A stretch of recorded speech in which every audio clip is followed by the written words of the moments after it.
Hello all, welcome to toppers world. നമ്മൾ ഇന്ന് നോക്കാൻ പോകുന്നത് 4ാം ക്ലാസ് പരിസര പഠനത്തിൻ്റെ രണ്ടാമത്തെ ചാപ്റ്ററിൻ്റെ പരീക്ഷയാണ്. ഇന്ത്യ എൻ്റെ രാജ്യമാണ് എന്ന് തുടങ്ങുന്ന ചാപ്റ്ററാണ് ഇന്ത്യ എൻ്റെ രാജ്യം എന്ന പാഠത്തിൻ്റെ പരീക്ഷ, യൂണിറ്റ് ടെസ്റ്റാണ് കേട്ടോ. അപ്പോൾ ചോദ്യങ്ങളും ഉത്തരങ്ങളും അടങ്ങുന്ന ക്ലാസ്സാണിത്. അപ്പോൾ എല്ലാവരും മിസ് ചെയ്യാതെ കാണാൻ വേണ്ടി ശ്രമിക്കുക. ഇന്ത്യ എൻ്റെ രാജ്യം എന്നതാണ് ചാപ്റ്ററിൻ്റെ പേര്. അപ്പോൾ പരീക്ഷയിലേക്ക് കടക്കുന്നതിന് മുമ്പ് നമ്മുടെ ഈ ചാനൽ ആദ്യമായി കാണുന്നവരാണ് നിങ്ങളെങ്കിൽ സബ്സ്ക്രൈബ് ചെയ്തൊന്ന് സപ്പോർട്ട് ചെയ്ത് കാണാൻ വേണ്ടി ശ്രമിക്കുക. ചോദ്യങ്ങളും അതുപോലെ തന്നെ ഉത്തരങ്ങളും നമ്മളിതിൽ ഉൾപ്പെടുത്തിയിട്ടുണ്ട്.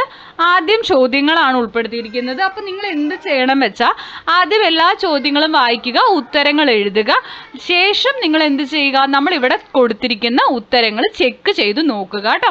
എന്നിട്ട് നിങ്ങൾക്ക് എത്ര എണ്ണം ശരിയായി, എത്ര ക്വസ്റ്റ്യൻസിൻ്റെ ആൻസർ കിട്ടുന്നു എന്നുള്ളതൊന്ന് കമൻറ്റ് ചെയ്യുക കേട്ടോ. മൊത്തം 8 ചോദ്യങ്ങളാണ് നമ്മൾ ഉൾപ്പെടുത്തിയിരിക്കുന്നത്. അപ്പം നിങ്ങൾക്ക് 8 എണ്ണത്തിനും ആൻസർ കിട്ടിയെങ്കിൽ 8 എണ്ണം കിട്ടി എന്നുള്ളത് കമൻറ്റ് ചെയ്യുക. എത്ര എണ്ണം കിട്ടുന്നുണ്ട്, കിട്ടാത്തതാണെങ്കിൽ പഠിക്കുക. വളരെ ഇമ്പോർട്ടൻ്റ് ആയിട്ടുള്ള ചോദ്യങ്ങളാണ് നമ്മളിതിൽ ഉൾപ്പെടുത്തിയിരിക്കുന്നത്. അപ്പോൾ ഓണപരീക്ഷയ്ക്കൊക്കെ നിങ്ങൾക്ക് ഇതൊക്കെ ചോദിക്കാൻ സാധ്യതയുണ്ട് കേട്ടോ. അപ്പോൾ എല്ലാവരും പഠിക്കുക. അപ്പം നമുക്ക് നോക്കിയാലോ, പരിസര പഠനം രണ്ടാമത്തെ ചാപ്റ്റർ ഇന്ത്യ എൻ്റെ രാജ്യത്തിൻ്റെ പരീക്ഷ, എക്സാം. ആദ്യം ചോദ്യങ്ങൾ നോക്കാം കേട്ടോ. അപ്പോൾ പരീക്ഷയാണ്. ആദ്യ ചോദ്യം, 5 സ്വാതന്ത്ര്യ സമര സേനാനികളുടെ പേര് എഴുതുക.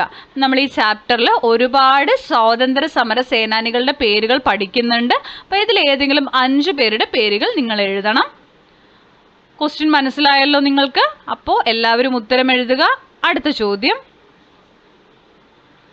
ഇന്ത്യയിലെ ആദ്യ നിയമമന്ത്രി ആരാണ്? അപ്പോൾ ഇന്ത്യക്ക് സ്വാതന്ത്ര്യം കിട്ടിയതിന് ശേഷം ഇന്ത്യയിൽ ഒരു ലോ മിനിസ്റ്റർ, നിയമമന്ത്രി ഉണ്ട്. അദ്ദേഹം ആരാണ് എന്ന് നിങ്ങൾ എഴുതണം. വളരെ ഇമ്പോർട്ടൻ്റ് ആയിട്ടുള്ള ഒരു വ്യക്തിയാണ്. അടുത്ത ചോദ്യം, ഇന്ത്യൻ ഭരണഘടന എപ്പോഴാണ് പ്രാബല്യത്തിൽ വന്നത്? ഇന്ത്യൻ ഭരണഘടന പ്രാബല്യത്തിൽ വന്ന വർഷം, മാസം, തീയതി 3ഉം എഴുതണം കേട്ടോ.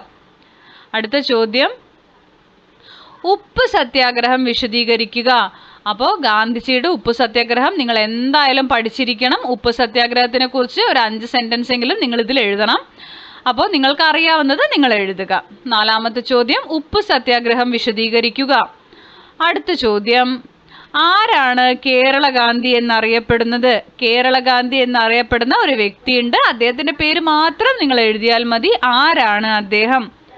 അടുത്ത ചോദ്യം, ഗാന്ധിജിയെക്കുറിച്ച് ഒരു ചെറിയ കുറിപ്പ് എഴുതുക. ഈ ഗാന്ധിജിയെക്കുറിച്ച് എഴുതുക എന്ന് പറഞ്ഞാൽ അത്യാവശ്യം നിങ്ങൾ പഠിച്ചു വെക്കണം. അദ്ദേഹം ജനിച്ചത്, അദ്ദേഹത്തിൻ്റെ മുഴുവൻ പേരെന്താണ്, അദ്ദേഹത്തെ എന്താണ് അറിയപ്പെടുന്നത്, എന്താണ് അദ്ദേഹത്തിൻ്റെ പ്രത്യേകത, അങ്ങനെ ഒരു 6-7 വരികളെങ്കിലും അദ്ദേഹത്തെക്കുറിച്ച് നിങ്ങൾ ബൈഹാർട്ട് ചെയ്ത് വെക്കുക കേട്ടോ. വളരെ ഇമ്പോർട്ടൻ്റ് ആയിട്ടുള്ള ചോദ്യമാണ്. ഗാന്ധിജിയെക്കുറിച്ച് ഉറപ്പായിട്ടും ചോദ്യ പേപ്പറിൽ ഒരു ചോദ്യം ഉണ്ടായിരിക്കും. അടുത്ത ചോദ്യം, താഴെ പറയുന്നവ യോജിപ്പിക്കുകയാണ്. നമുക്ക് യോജിപ്പിക്കേണ്ടത്, ഇന്ത്യക്ക് സ്വാതന്ത്ര്യം ലഭിച്ചു, ഉപ്പ് സത്യാഗ്രഹം, ഗാന്ധിജി വെടിയേറ്റ് മരിച്ചു. അപ്പുറത്ത് 1930, 1948 ജാനുവരി 30, 1947 ഓഗസ്റ്റ് 15. അപ്പോൾ ഇതിനെ മാച്ച് ചെയ്യുക കേട്ടോ. ശരിയായത് മാച്ച് ചെയ്യുക, എടുത്തെഴുതുക. അടുത്ത ലാസ്റ്റ് ചോദ്യം വരുന്നത്, ക്വിറ്റ് ഇന്ത്യ പ്രസ്ഥാനത്തെക്കുറിച്ച് ഒരു ലഘു കുറിപ്പ് എഴുതുകയാണ്.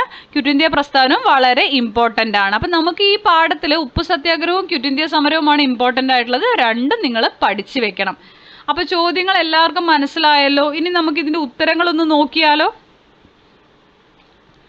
എല്ലാവരും എല്ലാ ചോദ്യങ്ങളും എഴുതി കഴിഞ്ഞ് മാത്രം നിങ്ങൾ എന്ത് ചെയ്താൽ മതി, ഉത്തരങ്ങൾ നോക്കിയാൽ മതി കേട്ടോ. അപ്പോൾ ഉത്തരങ്ങളാണ് ആൻസേഴ്സ്. ഇന്ത്യൻ സ്വാതന്ത്ര്യ സമരത്തിലെ ഏതെങ്കിലും 5 സ്വാതന്ത്ര്യ സമര സേനാനികളുടെ പേരെഴുതാനാണ് പറഞ്ഞത്. അപ്പോൾ ആൻസർ വരുന്നത് സുഭാഷ് ചന്ദ്രബോസ്, ബാലഗംഗാധർ തിലക്, സർദാർ വല്ലഭായ് പട്ടേൽ, സരോജിനി നായിഡു, ഭഗത് സിംഗ്. ആദ്യ ചോദ്യത്തിന് ഉത്തരമാണ്. ഇന്ത്യയിലെ ആദ്യത്തെ നിയമമന്ത്രി ആരായിരുന്നു?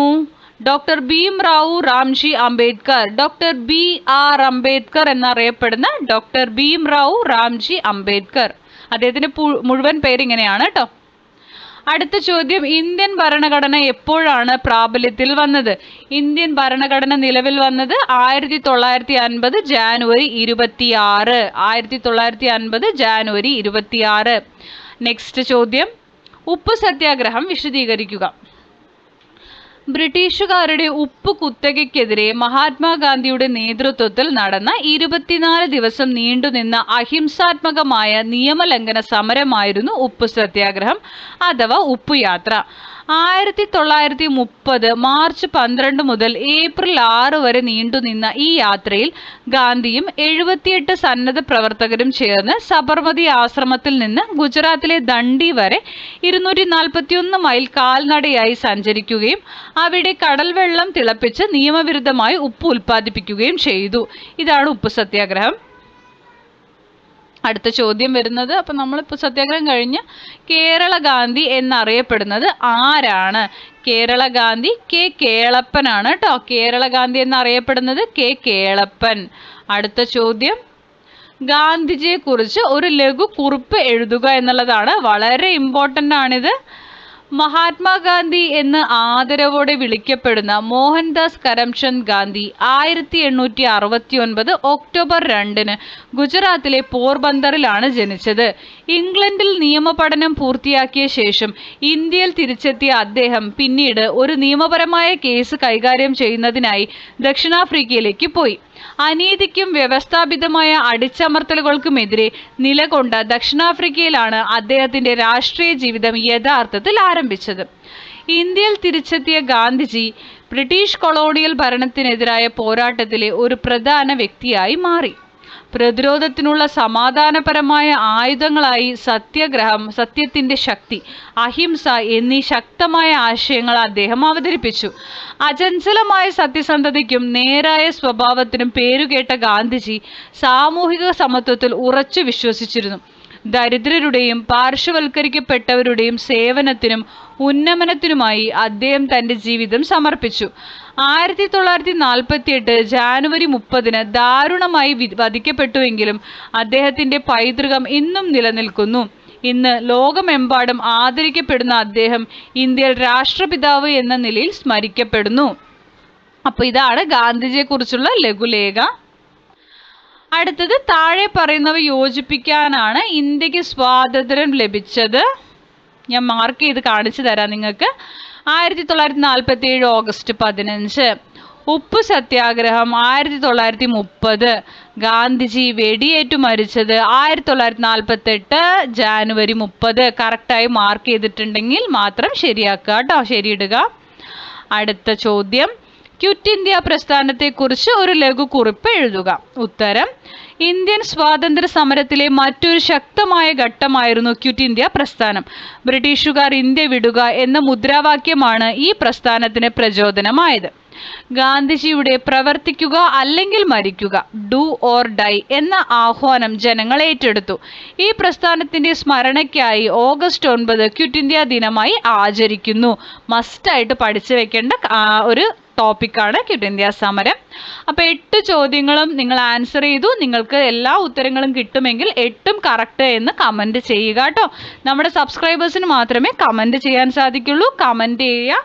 നിങ്ങൾക്ക് ആവശ്യമുള്ള ക്ലാസ്സുകൾ ഏതാണെന്നെല്ലാം കമൻറ്റ് ചെയ്തോളൂ. നമുക്ക് പറ്റുന്ന രീതിയിൽ ഏറ്റവും സ്പീഡിൽ തന്നെ ക്ലാസ്സുകൾ ചെയ്ത് അപ്ലോഡ് ചെയ്ത് തരുന്നതായിരിക്കും.